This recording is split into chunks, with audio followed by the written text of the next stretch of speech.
আওয়ামী লীগের সভাপতিমণ্ডলীর সদস্য কাজী জাফর উল্লাহ গ্রেফতার। এবার বৈদেশিক মুদ্রা নিয়ন্ত্রণ আইনের মামলায় সালমান এফ রহমান ও আনিসুল হক 5 দিনের রিমান্ডে। গণমাধ্যমের আতঙ্ক, ডিজিটাল নিরাপত্তা আইন 5 বছরে আসামি 451 সাংবাদিক। নির্বাচন থেকে বিরোধীদের বিরত রাখতেও করা হতো ব্যবহার, দ্রুত সংস্কার দাবি।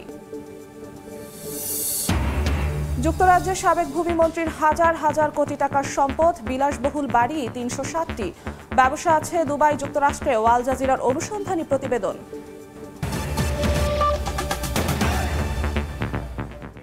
সময় সংবাদের সঙ্গে আছি আমি জিন্নাতারা জশোয়া। আওয়ামী লীগের সভাপতিমণ্ডলীর সদস্য কাজী জাফর উল্লাহকে গ্রেফতার করেছে পুলিশ। রাতে গুলশান থেকে গ্রেফতার করা হয়, তবে কোন মামলায় তাকে গ্রেফতার করা হয়েছে সে বিষয়ে কিছু জানা যায়নি। 2001 সালে ফরিদপুর 5 আসন থেকে সংসদ সদস্য নির্বাচিত হন কাজী জাফর উল্লাহ। তবে 2024 সালের নির্বাচনে নিক্সনের কাছে পরাজিত হন আওয়ামী লীগের এই সভাপতিমণ্ডলীর সদস্য। বৈদেশিক মুদ্রা নিয়ন্ত্রণ আইন মামলায় সাবেক প্রধানমন্ত্রীর শিল্প ও বিনিয়োগ উপদেষ্টা সালমান এফ রহমান ও সাবেক আইনমন্ত্রী আনিসুল হকের 5 দিনের রিমান্ড মঞ্জুর করেছে আদালত। বৃহস্পতিবার সকাল 8টায় তাদের ঢাকার সিএমএম আদালতে আনা হয়। পরে মামলার তদন্ত কর্মকর্তা কোতোয়ালি থানা পুলিশের উপপরিদর্শক রাশেদ তাদের 7 দিনের রিমান্ডের আবেদন করে। শুনানি শেষে মেট্রোপলিটন ম্যাজিস্ট্রেট আরিফুল রহমান 5 দিনের রিমান্ড মঞ্জুর করে। এদিকে বাড্ডা ও খিলগাঁও থানায় দায়ের করা একাধিক হত্যা মামলায় বুধবার তাদের গ্রেফতার দেখানো হয়।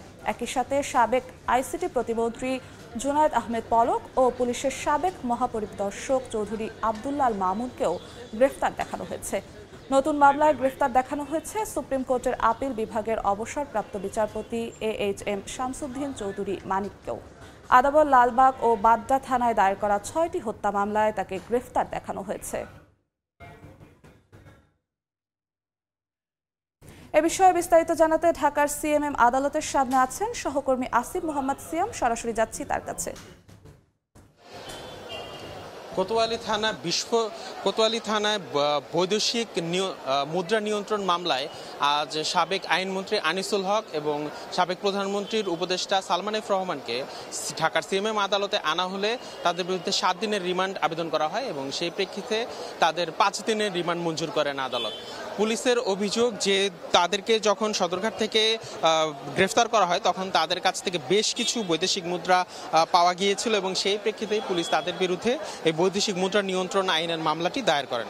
এছাড়া সালমান এফ রহমানের বিরুদ্ধে দুহার থানায় বিস্ফোরক নিয়ন্ত্রণ আইনের মামলায়ও রিমান্ড চাওয়া হয়, কিন্তু যেহেতু ইতিমধ্যে একটি মামলায় তাকে রিমান্ডে দেওয়া হয়েছে তাই এই রিমান্ডকে নামঞ্জুর করা হয় এবং তাকে শুধুমাত্র গ্রেফতার দেখিয়ে কারাগারে প্রেরণ করা হয়। এছাড়া সাবেক বিচারপতি শামসুদ্দিন চৌধুরী মানিককেও আজ ঢাকার সিএমএম আদালতে তোলা হলে ধানমন্ডি থানার একটি হত্যা মামলায় তাকে গ্রেফতার দেখিয়ে কারাগারে প্রেরণ করা হয় এবং সাবেক ডিএমপি কমিশনার আসাদুজ্জামান মিয়া তাকে আদালতে তোলা হলে উত্তরা পূর্ব থানার একটি হত্যা মামলায় গ্রেফতার দেখিয়ে তাকে কারাগারে প্রেরণ করা হয়।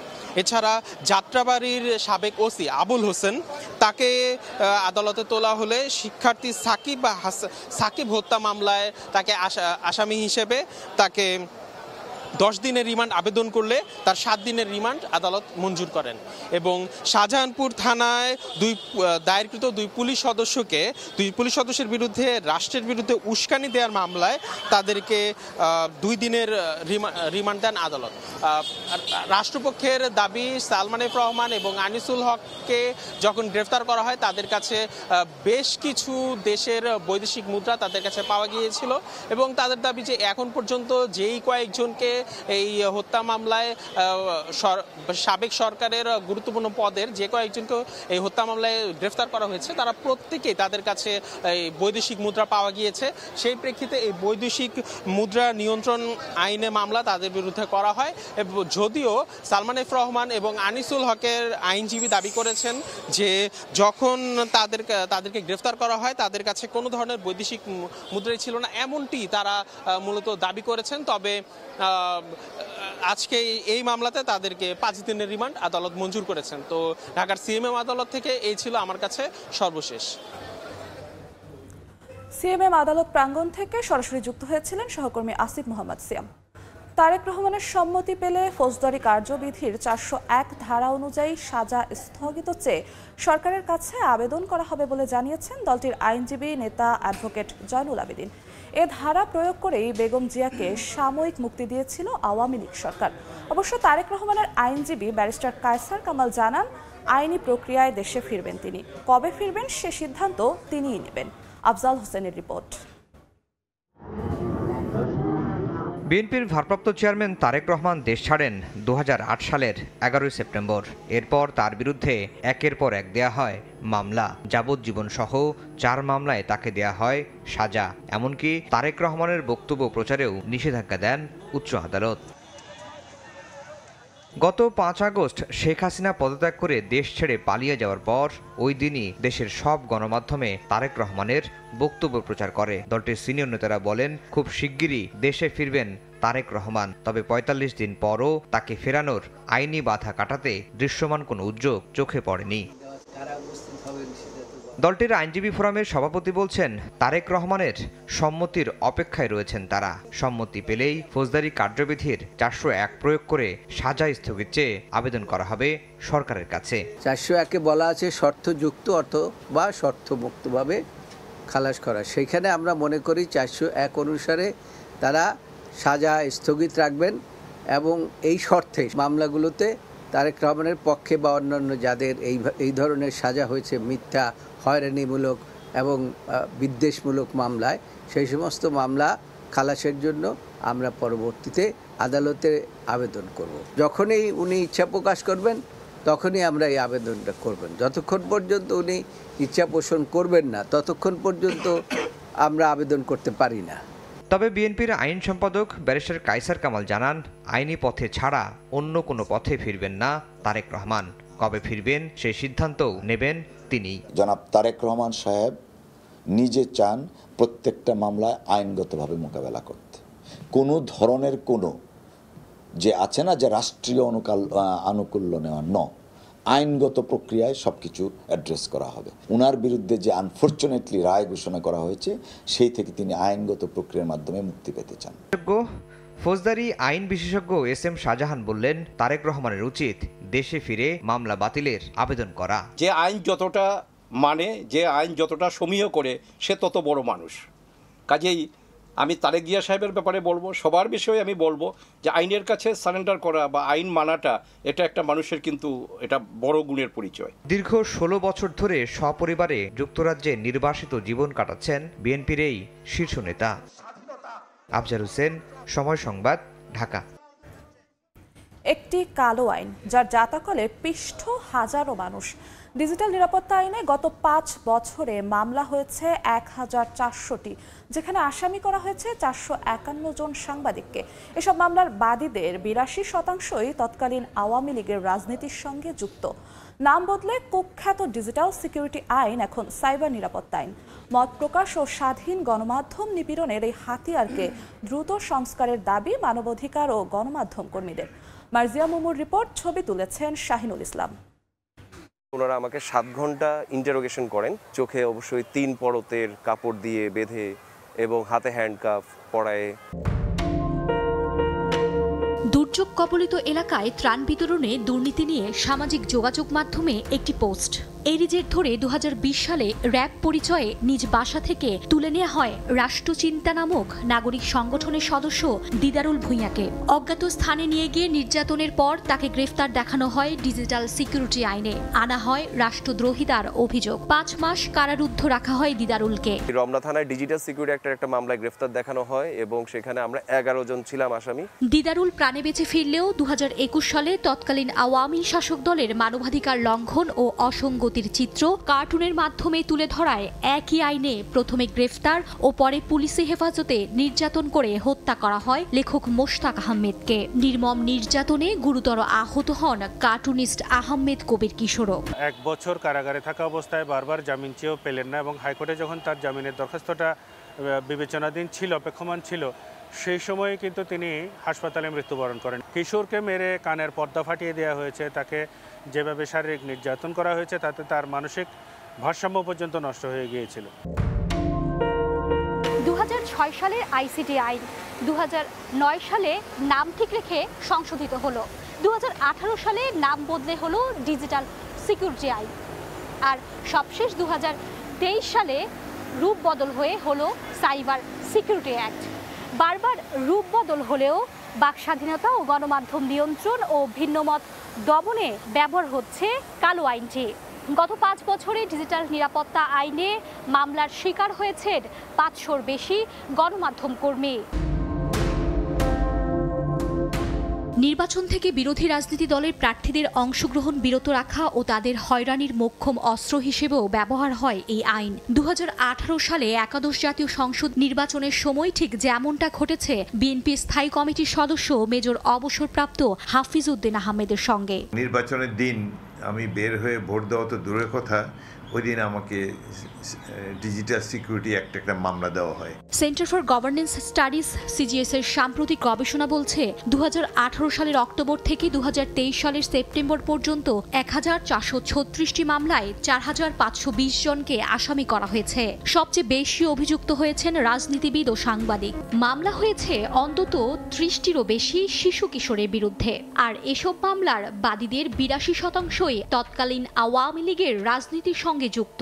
আশা করব যে এখন নতুন যে সরকার এসেছেন তারা সামনে যখন এই যে বিভিন্ন ধরনের আইনি প্রক্রিয়াগুলো যাবে, সেক্ষেত্রে অবশ্যই আমরা এক্ষেত্রে সচেতন হব। আমাদের আপত্তির জায়গা হচ্ছে মানুষের যে মত প্রকাশের সাংবিধানিক অধিকার, মত প্রকাশের স্বাধীনতা, সেইটাকে কখনো ফৌজদারি অপরাধ হিসেবে চিহ্নিত করা উচিত না। পুরো আইনি ব্যবস্থাটাকেই ঢেলে সাজানো। জ্যেষ্ঠ সাংবাদিকরা বলছেন, বাক স্বাধীনতা আর গণমাধ্যমের জন্য মূর্তিমান আতঙ্ক সাইবার সিকিউরিটি আইন। উত্তরবঙ্গের একটা কেস আমার স্পষ্ট মনে আছে। কোভিডকালীন সময়ে রিপোর্ট করার জন্য একজন সাংবাদিক গ্রেপ্তার হয়েছিল, কয়েক মাসে জেলের ভিতরে ছিল। মিথ্যা যে মামলাটা করলো, সে কি বিচারের প্রক্রিয়ায় আসছে? আইনের অপব্যবহার ঠেকিয়ে নাগরিকদের মতামত প্রকাশের স্বাধীনতা ও গণমাধ্যমের স্বাধীনতা নিশ্চিত করতে অন্তর্বর্তী সরকারের প্রতি দাবি তাদের। অপব্যবহার ঠেকানোটা বন্ধ করতে হবে। মার্জিয়া মুমু, সময় সংবাদ, ঢাকা। সময় সংবাদে আরো থাকছে। রামপাল তাপ বিদ্যুৎ কেন্দ্রে কয়লার ছাই পড়ছে পরশুর নদীতে, দূষণের মাত্রা ছাড়িয়েছে দ্বিগুণের বেশি। সুন্দরবনেও নেতিবাচক প্রভাব, পরিকল্পিত উদ্যোগ নেওয়ার আহ্বান।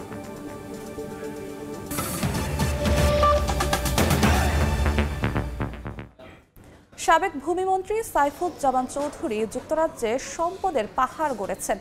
কাতার ভিত্তিক সংবাদ মাধ্যম আল জাজিরার অনুসন্ধানে বের হয়ে এসেছে, সামান্য সরকারি বেতন পেয়েও ভিন দেশে কিভাবে সাম্রাজ্য গড়ে তুলেছেন আওয়ামী লীগের সাবেক এই মন্ত্রী।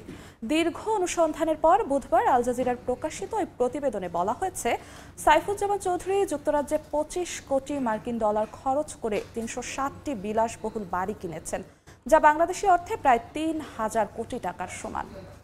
I have a very penthouse, nice penthouse. ক্ষমতাচ্যুত প্রধানমন্ত্রী Sheikh Business in Dubai. Britain ছাড়াও নিজের রিয়েল এস্টেট ব্যবসাকে সম্প্রসারণ করেছেন মধ্যপ্রাচ্যের দেশ সংযুক্ত আরব আমিরাতের দুবাই, নিউ ইয়র্ক, সিঙ্গাপুর এবং মালয়েশিয়া। সব মিলিয়ে তিনি 500-রও বেশি বাড়ি কিনেছেন, যেগুলোর মূল্য প্রায় 70 কোটি ডলার। আল জাজিরা বলছে, সাবেক প্রধানমন্ত্রী শেখ হাসিনার সঙ্গে বেশ ভালো। ইসলাম আওলাদ, সময় সংবাদ। চেন্নাই টেস্টে বাংলাদেশের বিপক্ষে টস হেরে ব্যাট করছে স্বাগতিক ভারত। এই মুহূর্তে এম.এ. চিদাম্বরম স্টেডিয়ামে আছেন রিপোর্টার মাহবুব রিমন। সবশেষ খবর জানতে সরাসরি যাচ্ছি তার কাছে। চেন্নাইয়ের চিদাম্বরম থেকে সবাইকে স্বাগত। ইতিমধ্যে বোধহয় দর্শকরা জেনেও গেছেন বাংলাদেশ টস জিতে বোলিং করবে। কেন আসলে বোলিং করবে? গেল কয়েকদিন কিন্তু তীব্র তাপপ্রবাহ ছিল এই চেন্নাইয়ে, তবে আজ কিন্তু অবস্থাটা একেবারেই ব্যতিক্রম। অর্থাৎ সকাল থেকে আকাশ কিন্তু একেবারে মেঘের ঘনঘটা রয়েছে, আকাশে যেহেতু মেঘ রয়েছে। এবং জানেন যে চেন্নাইয়ের যে উইকেট এতদিন আমরা জানতাম যে কালো মাটি, সে কালো মাটি সরিয়ে লাল মাটি রাখা হয়েছে। অর্থাৎ এখানে কিন্তু পেসাররা আলাদা সুবিধা পাবে, যে কারণে টাইগার স্কোয়াডে কিন্তু 3 পেসারকে রাখা হয়েছে। অর্থাৎ সবশেষ পাকিস্তানে রাওয়ালপিন্ডিতে যে স্কোয়াডটা ছিল সেই স্কোয়াডটাই কিন্তু খেলছে এ ম্যাচেও। এবং বাংলাদেশ 8 জেনুইন ব্যাটসম্যান নিয়ে এই ম্যাচটা খেলছে। অন্যদিকে ভারতের দিকে যদি তাকাই, ভারতীয় দলেও কিন্তু 3 জন পেসার নিয়ে খেলছেন, তাদেরও 2 জন স্পিনার অর্থাৎ রবিচন্দ্র অশ্বিন এবং রবীন্দ্র জাদেজা, এই 2 জন খেলছেন। আমি একটু দর্শকদের দেখাতে চাই, আমার পেছনে নিশ্চয়ই দর্শকরা দেখতে পাচ্ছেন। একটু দর্শকদের আগ্রহের কথা একটু যদি বলি, আমি একটু দর্শকদের দেখাতে চাচ্ছি। নিশ্চয়ই দেখতে পাচ্ছেন টেস্ট ম্যাচ, তবুও কিন্তু দর্শকদের আগ্রহের কোনো কমতি নেই। এবং সকাল থেকেই কিন্তু আমরা ঠিক এমনই দর্শক দেখতে পাচ্ছি। চেন্নাই জুড়ে কিন্তু প্রচুর দর্শক রয়েছেন এবং যেহেতু ভারতের বিভিন্ন রাজ্যে আসলে আলাদা আলাদা করে টেস্ট ম্যাচ রাখা হয়, যে কারণে কিন্তু এই ম্যাচগুলো নিয়ে তাদের কিন্তু প্রচুর আগ্রহ রয়েছে এবং সকাল থেকে আমরা কিন্তু দেখছি যে প্রচুর পরিমাণে দর্শক এখানে উপস্থিত হয়েছেন এবং তারা কিন্তু নিজ দলকে সমর্থন করছেন, অর্থাৎ ভারতকে সমর্থন করছেন। পাশাপাশি আমরা কিন্তু দু একজন বাংলাদেশি দর্শককেও দেখতে পেয়েছি, যদিও ভিসা বাংলাদেশে এখনও ভিসা যে জটিলতা, অর্থাৎ ভিসা নিয়ে যে ভারতীয়দের কঠোর অবস্থান, সেটি এখনও কিছুটা শিথিল হয়নি, যে কারণে খুব একটা বাংলাদেশি দর্শকদের আমরা দেখতে পাইনি। তবে দেখেছি যে উল্লেখযোগ্য আমরা 5 থেকে 6 জন বাংলাদেশি সঙ্গে কথা বলেছি এবং বাংলাদেশ দলটার যদি কথা বলি, পাকিস্তানের বিপক্ষে সে ঐতিহাসিক যেই সিরিজ বাংলাদেশ জিতেছে এবং পাকিস্তানকে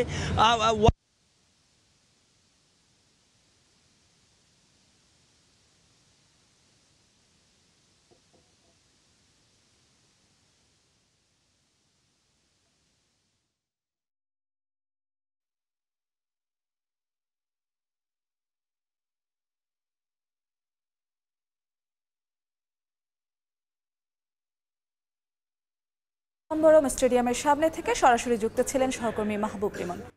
রূপপুর পরমাণু বিদ্যুৎ কেন্দ্রের প্রথম ইউনিটে শুরু হলো ডামি ফুয়েল লোডিং। অন্তত 2 সপ্তাহ চলবে এই কার্যক্রম। পরমাণু চুল্লি বা রিঅ্যাক্টরের প্রয়োজনীয় পরীক্ষা নিরীক্ষা শেষে প্রকৃত ফুয়েল লোড করা হবে। বৈজ্ঞানিক পরীক্ষার সব ধাপ শেষে নির্ধারিত সময়ে ইউরেনিয়াম তোলা হবে পারমাণবিক চুল্লিতে।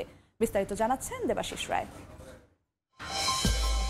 টাকার অঙ্কে দেশের সবচেয়ে বড় প্রকল্প রূপপুর পরমাণু বিদ্যুৎ কেন্দ্র এখন অনেকটাই প্রস্তুত কাঙ্ক্ষিত লক্ষ্যে পৌঁছাতে।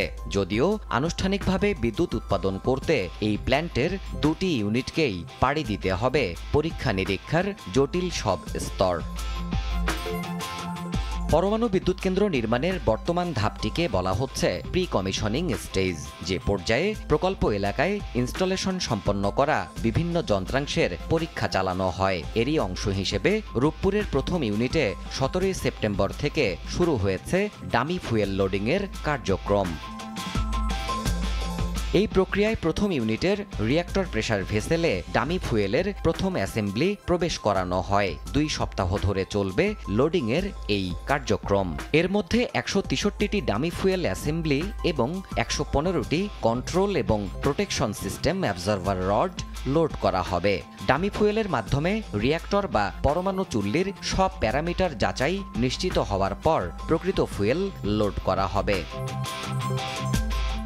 সংশ্লিষ্ট রুশ নির্মাতারা জানাচ্ছেন, আকার আকৃতি ওজন এবং ম্যাটেরিয়াল বিবেচনায় ডামি ফুয়েল আসল ফুয়েলের মতোই শুধু থাকে না পারমাণবিক জ্বালানি। খুঁটিনাটি এমন টেস্টগুলোর সফলতার ওপরেই রিঅ্যাক্টরের নিরাপদ ও নির্ভরযোগ্য অপারেশন নিশ্চিত হয় বলে জানাচ্ছেন ঢাকা বিশ্ববিদ্যালয়ের নিউক্লিয়ার ইঞ্জিনিয়ারিং বিভাগের এই অধ্যাপক। এখন আমরা যে স্টেজে আছি এই স্টেজটাকে আমরা বলি যে পূর্ব প্রস্তুতিমূলক। তার মধ্যে আছে বিভিন্ন ধরনের পরীক্ষা নিরীক্ষা, এগুলোকে বলে আমরা নন নিউক্লিয়ার টেস্ট। এর মধ্যে আছে হট টেস্ট নাম আছে, কোনো আরেকটা নাম আছে কোল্ড টেস্ট, হাইড্রোলিক টেস্ট। এই টেস্টগুলো করার উদ্দেশ্যটা হলো রিঅ্যাক্টরটা যদি পুরোদমে চলে তখন সেই তাপে চাপে কী ধরনের বিহেভ করে সেইগুলি দেখা। এর মধ্য দিয়ে আমাদের আরও 3টা ধাপ শেষ করলেই আমরা বাণিজ্যিক উৎপাদনে যেতে পারবো। রূপপুরের প্রথম ইউনিটের নির্মাণ এবং এর পাওয়ার স্টার্টআপ সহ অন্যান্য কার্যক্রম পুরোদমে এগিয়ে চলছে বলে জানাচ্ছে প্রকল্প সূত্র। রাশিয়ার ঋণ এবং রোসাটমের কারিগরি সহায়তায় 2টি পরমাণু চুল্লির মাধ্যমে এখান থেকে উৎপাদন হবার কথা 2400 মেগাওয়াট বিদ্যুৎ। দেবাশিস রায়, সময় সংবাদ, ঢাকা। পশুর নদী দিয়ে পরিবহন করা হয় রামপাল তাপ বিদ্যুৎ কেন্দ্রের কয়লাবাহী জাহাজ। পাশেই তাপ বিদ্যুৎ কেন্দ্রে কয়লার ছাই এবং পরিশোধনের পর গরম পানি পড়ছে নদীতে। এতে দূষণের মাত্রা ছাড়িয়েছে দ্বিগুণের বেশি। এর নেতিবাচক প্রভাব পড়ছে সুন্দরবনের ওপরও। হাজার কোটি টাকার মৎস্য সম্পদ রক্ষায় পরিকল্পিত উদ্যোগ নেওয়া প্রয়োজন বলে মনে করছেন অর্থনীতিবিদরা। মাহমুদ হাসানকে সঙ্গে নিয়ে আব্দুল্লাহ আল মামুন, রুবেলের রিপোর্ট। 2022 সালে বাগেরহাটের রামপালে চালু হয় 1320 মেগাওয়াট ক্ষমতা সম্পন্ন তাপ বিদ্যুৎ কেন্দ্র।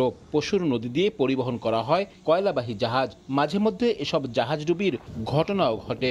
পাশেই তাপ বিদ্যুৎ কেন্দ্রে কয়লার ছাই এবং পরিশোধনের পর গরম পানি পড়ছে নদীতে, সঙ্গে মিশছে নানা রাসায়নিকও। বিশেষজ্ঞরা বলছেন তাপবিদ্যুৎ কেন্দ্র চালুর আগের চেয়ে বর্তমানে নদীর দূষণের মাত্রা বেড়েছে দ্বিগুণেরও বেশি। একই পরিসংখ্যান মাছের রেণুর। নদীতে জলজ প্রাণীর খাদ্য কমেছে অতিমাত্রায়।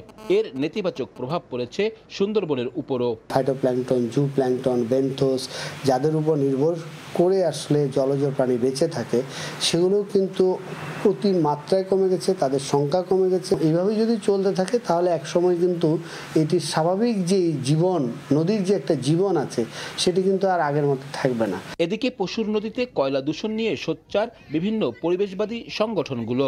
বিকল্প আধুনিক ও টেকসই প্রযুক্তির ব্যবহারে বিদ্যুৎ উৎপাদনের দাবি তাদের। সারা দুনিয়ায় কয়লা থেকে সরে আসতেছে। কয়লা এবং এলএনজি, অন্যান্য জীবাশ্ম জ্বালানি এগুলো বন্ধ করে দিয়ে আমরা বায়ু বিদ্যুৎ, আমরা সৌর বিদ্যুৎ বা পানি বিদ্যুতের মধ্যে দিয়ে আমরা এই বিদ্যুৎ যে জ্বালানি সংকটের সমাধান করতে পারি।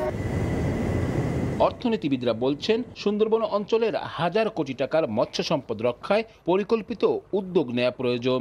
কস্ট বেনিফিট অ্যানালাইসিসে এটা কিন্তু ক্ষতির জায়গাটাই বেশি। অর্থাৎ দীর্ঘমেয়াদে যে ক্ষতিটা হয়, স্বল্প মেয়াদের যে আমার উপকারটা হয় তার চেয়ে দীর্ঘমেয়াদের ক্ষতিটাও অনেক বেশি হয়। বাংলাদেশ ও ভারতের যৌথ বিনিয়োগে রামপাল তাপবিদ্যুৎ কেন্দ্র নির্মাণে খরচ হয় প্রায় 16,000 কোটি টাকা। আব্দুল্লাহ আল মামুন রুবেল, সময় সংবাদ, মোংলা। চট্টগ্রাম কাস্টম হাউসে নিলামে তোলা 16 কোটি 10 লাখ টাকা দামের মার্সিডিজ বেঞ্জ সহজে বিক্রি হচ্ছে না। নিলামের সর্বোচ্চ দর 4 কোটি 1 লাখ টাকা উঠলেও তা ভিত্তি মূল্যের 60% না হওয়ায় তা অবিকৃত থেকে যাচ্ছে। এছাড়া এমপি কোটায় আনা 5 কোটি 17 লাখ টাকা দামের ল্যান্ড ক্রুজারের দর উঠেছে 2 কোটি 13 লাখ টাকা। নিয়ম অনুযায়ী সেটিও অবিকৃত থাকছে। সাখাওয়াত টিপুর ক্যামেরায় বিস্তারিত জানাচ্ছেন কমল দে। 2022 সালে আমদানি করা কালো রঙের মার্সিডিজ বেঞ্জ মডেলের গাড়িটি আমদানিকারক না নেওয়ায় নিলামে বিক্রির সিদ্ধান্ত নেয় চট্টগ্রাম কাস্টম হাউস। গাড়িটির ভিত্তি মূল্য 16 কোটি 10 লাখ টাকা নির্ধারণ করার পর টেন্ডার জমা পড়েছে 4টি। এর মধ্যে সর্বোচ্চ দরদাতা হিসেবে 4 কোটি 1 লাখ টাকা হাঁকিয়েছেন যমুনা শিপ ব্রেকার্স নামে একটি প্রতিষ্ঠান। আর সর্বনিম্ন 40,30,000 টাকায় গাড়িটি কেনার আগ্রহ দেখিয়েছে মাসুম এন্টারপ্রাইজ নামে অপর একটি প্রতিষ্ঠান। একাদশ সংসদে কুমিল্লা 7 আসনের প্রয়াত সংসদ সদস্য ও আওয়ামী লীগ নেতা আলী আশরাফের নামে এমপি কোটায় আনা হয়েছিল সাদা রঙের এই ল্যান্ড ক্রুজার গাড়িটি, কিন্তু সেটিও আমদানিকারক ছাড় না করায় বিক্রির জন্য এই গাড়িটি তোলা হয় নিলামে। গাড়িটি কেনার জন্য 12টি টেন্ডার জমা পড়ল 5 কোটি 17 লাখ টাকা। ভিত্তি মূল্যের বিপরীতে সর্বোচ্চ দর উঠেছে হেরি ফ্যাশনের টাকা 2 কোটি 13 লাখ টাকা। আর সর্বনিম্ন দর ছিল এসএস ট্রেডিংয়ের টাকা 75 লাখ টাকা। ভিত্তি মূল্য বলতে আমাদের নিলামে 60% কভার করতে হয়, তো এখানে দেখা যাচ্ছে যে 60% আসলে কভার করেনি। এটা নিলাম কমিটির সিদ্ধান্তের প্রেক্ষিতেই সিদ্ধান্ত নেওয়া যাবে যে পরবর্তীতে কিভাবে কার্যক্রম হবে। কাস্টমসের নিলামের নিয়ম অনুযায়ী ভিত্তি মূল্যের 60% নিচে টেন্ডার জমা পড়লে নতুন করে নিলাম ডাকতে হবে। মূল্যবান 2টি গাড়ি এখন সেই নিয়মের জালে আটকা পড়েছে। বিশেষ করে পরিবর্তিত রাজনৈতিক পরিস্থিতিতে চড়া দামে গাড়ি কেনার ক্ষেত্রে ব্যবসায়ীরা ঝুঁকিতে পড়ার সংখ্যায় টেন্ডারের পাশাপাশি দামও তুলনামূলক কম পড়েছে বলে ধারণা বিডারদের। এর আগেও 100-এর বেশি গাড়ি আইনি জটিলতা নিলামে বিক্রি না হওয়ায় স্ক্র্যাপে পরিণত হয়েছিল। যারা কিনবে তারা এখন কিনবে না। সিস্টেম অনুযায়ী যাই হবে, কাস্টমসের নিয়ম অনুযায়ী, এনবিআর এর নিয়ম অনুযায়ী যা হয় তাই হবে। কাস্টম তারা ধরে রাখতে পারবে না। এটা সেকেন্ড টেন্ডার, থার্ড টেন্ডার, ওদের স্ট্যান্ডিং অর্ডার অনুযায়ী ওরা ব্যবস্থা নিবে। দুইটার মধ্যে প্রথমটা ল্যান্ড ক্রুজার ব্যাপারে কর্তৃপক্ষের সিদ্ধান্ত অনুমোদন দিতেও পারে, কিন্তু মার্সিডিজের ব্যাপারে কোনো সুযোগ নেই। ওইটা দ্বিতীয় সেল আবার টেন্ডার হবে, টেন্ডার আসলে তখন। এবারের নিলামে এই 2টি গাড়ি ছাড়াও আরও 43 ধরনের পণ্য নিলামে তোলা হয়েছিল। এর মধ্যে রয়েছে ফ্লোর টাইলস, ফেব্রিক্স, কম্বল এবং আম, আপেল ও আনারসের জুস। কমল দে, সময় সংবাদ, চট্টগ্রাম।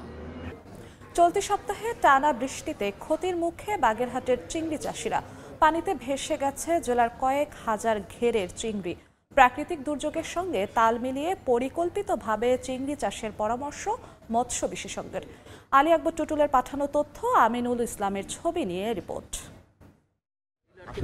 টানা বৃষ্টিতে তৈরি হয়েছে জলাবদ্ধতা, ডুবে গেছে পুকুর ও ঘের। বঙ্গোপসাগরে নিম্নচাপের প্রভাবে চলতি সপ্তাহের টানা বৃষ্টিতে তলিয়ে যায় বাগেরহাটের বিস্তীর্ণ অঞ্চল। পানিতে ভেসে যায় জেলার কয়েক হাজার ঘেরের চিংড়ি। ঘূর্ণিঝড় রেমালের ক্ষতি কাটিয়ে ওঠার চেষ্টার সময় আবারও লোকসানে দিশেহারা চিংড়ি চাষি ও ব্যবসায়ীরা। আমার গাওলা গ্রামে যত ঘের 4% ডহে একেবারে শেষ। এই গেরের যে ক্ষয়ক্ষতি হয়েছে এই দুর্যোগেতে, এগুলো আমরা পোষায় নেওয়া কোনো রকমের সম্ভব না। এই ক্ষতি যদি সরকার একটু পোষায় না দেয় তাতে আমাকে এই ঋণই আমরা শোধ করতে পারবো না। চিংড়ি চাষিদের ক্ষতি কাটিয়ে উঠতে সরকারি সহায়তার বিকল্প নেই বলে জানান এলাকাবাসী। তবে প্রাকৃতিক দুর্যোগের সাথে তাল মিলিয়ে পরিকল্পিতভাবে চিংড়ি চাষের পরামর্শ মৎস্য বিভাগের। কৃষকরা যদি চিংড়ি চাষ না করতে পারে তাহলে এই বৈদেশিক মুদ্রা আমরা আয় করতে পারবো না, আর এই এলাকার মানুষ না খেয়ে মারা যাবে। সরকার যদি এদেরকে কোনো রকম প্রণোদনা না দেয়, কোনো রকম আর্থিক সহায়তা না দেয়, তাহলে এদেরকে ঘুরে দাঁড়ানো খুব কঠিন ব্যাপার। দুর্যোগের সময় চাষিদের কিভাবে সহায়তা করা যেতে পারে এ প্রসঙ্গে আমাদের মাঝেও কর্মকর্তার মাঝে অনেকগুলো মিটিংও হয়ে গিয়েছে। আশা করি ভবিষ্যতে চাষিদের জন্য একটা আমরা প্যাকেজ আকারে কোনো একটা প্রকল্প বা আমরা সহায়তা দিতে পারবো। মৎস্য বিভাগের তথ্য মতে বাগেরহাটে 67,000 হেক্টর জমিতে 78,500 বাগদা ও গলদা চিংড়ির ঘের রয়েছে। সময় সংবাদ, বাগেরহাট। এই পর্যায়ে শীর্ষ সংবাদগুলো জানিয়ে দিচ্ছি আরেকবার। আওয়ামী লীগের সভাপতি মণ্ডলীর সদস্য কাজী জাফর উল্লাহ গ্রেফতার। এবার বৈদেশিক মুদ্রা নিয়ন্ত্রণ আইনের মামলায় সালমান এফ রহমান ও আনিসুল হক 5 দিনের রিমান্ডে।